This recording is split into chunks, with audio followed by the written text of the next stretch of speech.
Well, greetings to all my investment clients. My name is Walter Mazers, your wealth manager, CPA tax advisor. As always, need to read this disclosure statement. This video is not intended as investment advice or a solicitation to buy or sell any securities, especially for anyone watching who is not a client of mine. This is for informational purposes only. Please seek investment advice from your current advisor. Alrighty, I'm recording this as of Sunday, March 8th, 9:09 p.m. Some interesting things are showing in the stock market, but as always, kind of want to go through economic news and stock market news, kind of a very high level overview, what's going on. And unfortunately, the picture that's being painted is a little concerning. So we'll just have to wait and see what eventually happens. But again, recording this as of Sunday, March 8th, around 8 to now it's 9 p.m. So just kind of want to touch on S&P 500, gold, silver, Bitcoin, interest rates, trend lines, which way they're heading. Kind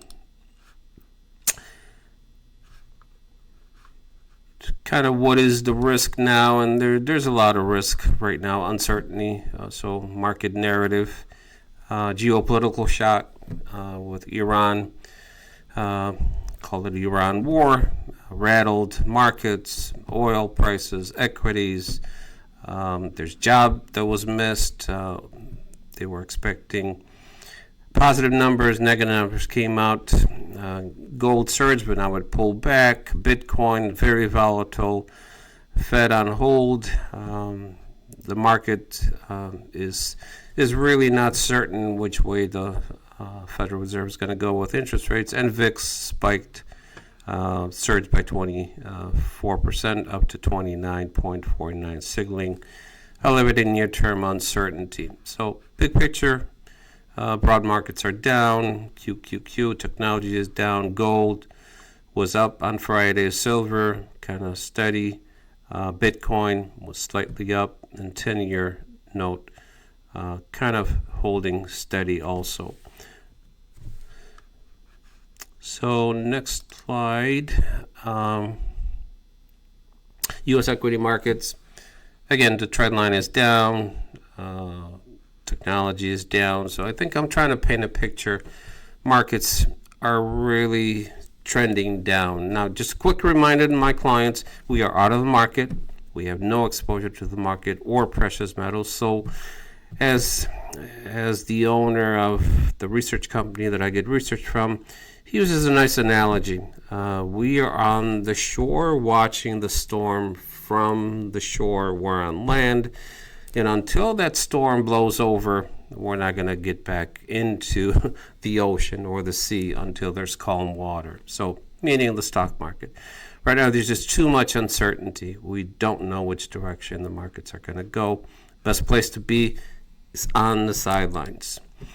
Gold, again, it's been kind of trending up and down. It did go up over the last week a little bit. Silver was definitely trending down, very volatile. So precious metals are kind of bouncing all over, trading in a range, trying to find a direction. Bitcoin, obviously too volatile. Some clients asking me about Bitcoin, is it time maybe to consider? No, absolutely not. There's too much risk, too much volatility. I would never expose my clients to such extreme volatility. That's speculation, getting into Bitcoin. That's not what I do for my clients.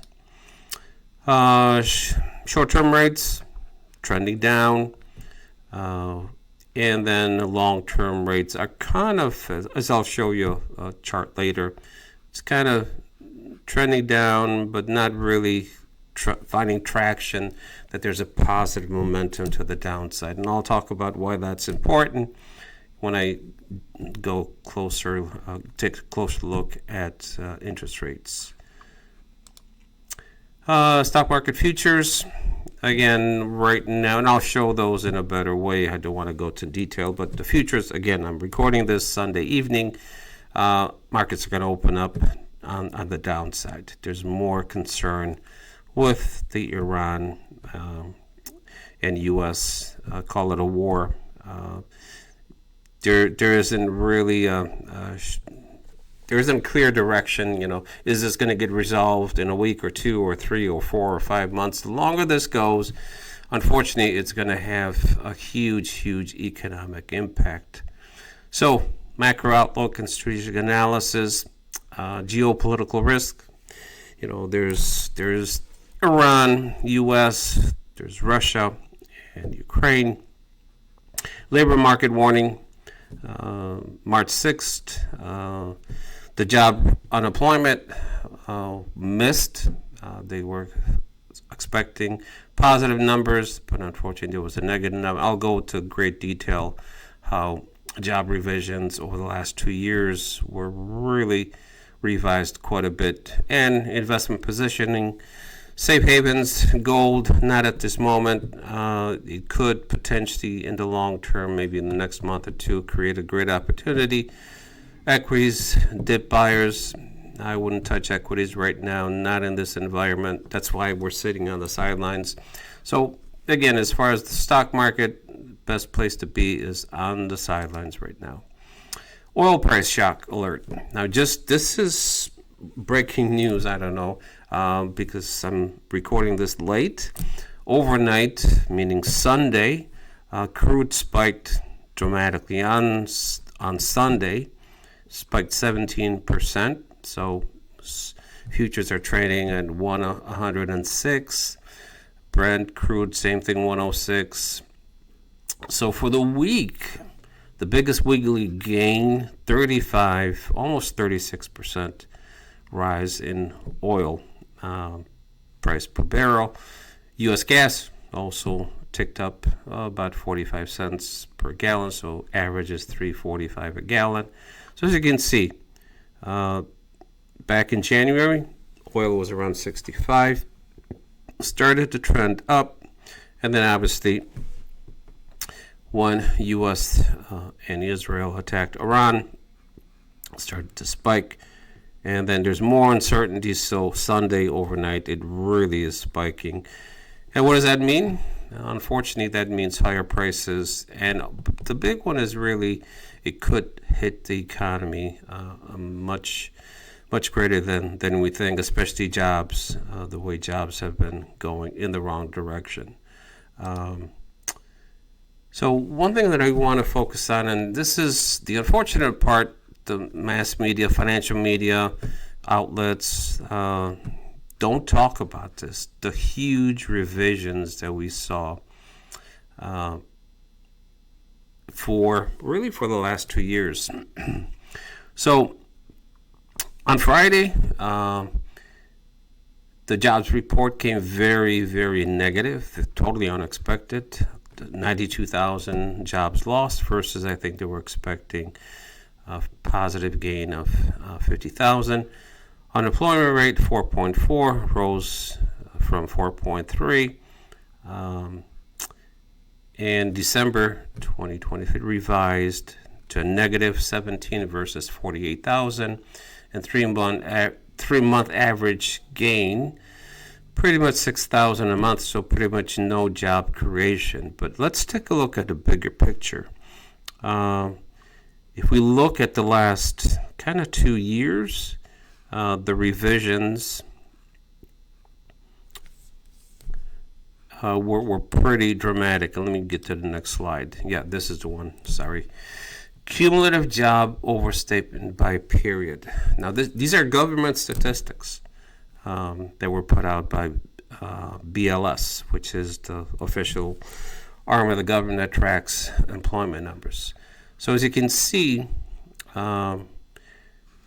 just let's focus on totals. So what was overstated? Meaning initially they give a jobs report that were very positive, but April 2023 to March of 2024 final, jobs overstated were by 589,000. So average monthly loss, 49,000. April 2024 to March 2025, overstated by 800,000 jobs, so a loss of on average 67,000 jobs per month. May to June 2025 revision 258,000. The number I really want you to look at is right here. For the 2-year overstatement, it was between 1.5 to 1.7 million jobs they said were created. Actually, were not. They were phantom. Is that on purpose? I have no clue. I'm not going to go into politics or conspiracy theories. The facts are the facts. These are government numbers. I'm not making these up.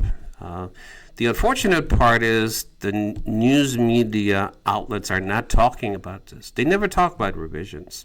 When there's positive, good numbers, they do, but the revisions are just buried and never really reported on as a headline. And this should be a huge headline because we actually, over the last 2 years, there was no job creation, if any, very little. So very frustrating. I want to kind of concentrate on our region, Detroit Metro job revisions and the automotive layoffs and early buyouts. So Detroit Metro area kind of total jobs is about almost 2 million. Detroit has the worst unemployment, 10%. The big three direct Michigan cuts, about 17,000 from 2024 to 2026, and projected total ripple impact, meaning the big three or the big four, but there's also suppliers. So the total ripple impact is estimated between 50 to 85,000 of job losses. I'm not going to go into where which companies, but there's projected. You hear constantly the big three are either laying people off, mandatory layoffs, or early buyouts, or sometimes mandatory buyouts. And this is where, if any of my clients know of anybody, your neighbor, whoever is maybe potentially getting a early buyout or a layoff, boy, just let them know that's my expertise. I help clients go through this very emotional and tough decision making, what they should do.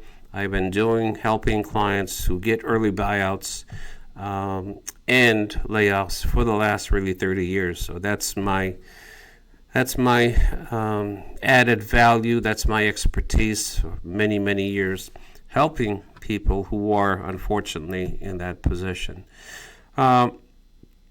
So if we look at county, Wayne County is 4.7% unemployment rate.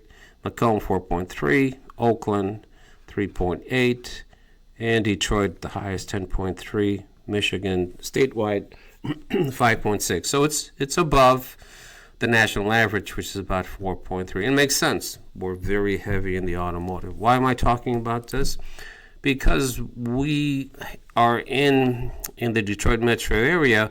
We live and die by the automotive sector, and that's a cyclical part of the economy. So if things start to deteriorate, unfortunately, it's going to have a trickle effect on the whole economy in Michigan.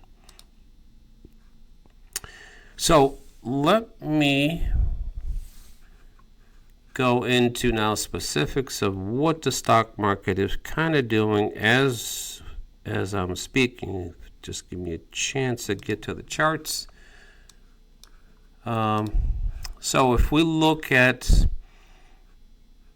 again, I just want to remind my clients we are out of the market, so money's safe and sound. And U.S. Treasury short-term earning about 4%. So I'm always comparing long-duration bonds. This is the broad market. This is gold and technology. So as we can see, for 3 months, the markets really are in negative territory. Where gold is still positive, but still right now is just trending up and down. And it could, when there's this range, or as we call trading range, we don't know which direction gold could go. It could go up or it could go down. We really don't know. That's why we're out of really everything. So if we look at year to date, again, markets are down.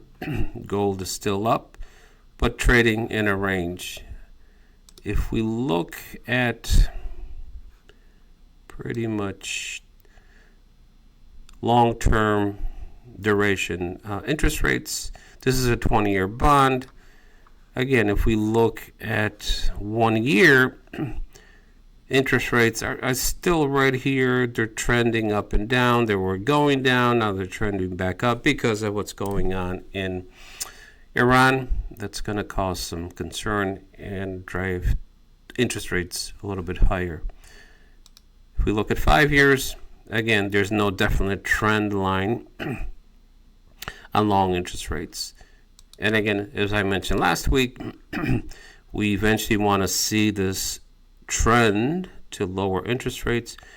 And this is where long duration bonds, that's where we're looking for opportunity. Is that going to be in a month or two? I have no clue. But with oil prices being so high, the economy is definitely slowing down. The Federal Reserve is going to be forced to lower interest rates, I think, faster than they want to. What does that mean? That creates opportunity if you are positioned right in long duration bonds. So on that note, yes, unfortunately, the markets, tons of volatility, tons of geopolitical concern. But as I mentioned, we are out of the market and just standing on the shore, waiting for the storm to pass and then make the decision to go back into the stock market once everything settles down, or some opportunities are created to make money for our clients with less risk. So on that note, I'd like to thank you for watching the video. Hope you have a great week. We're supposed to have high temperatures tomorrow, so thank you, and we will see you next week. Take care. Bye now.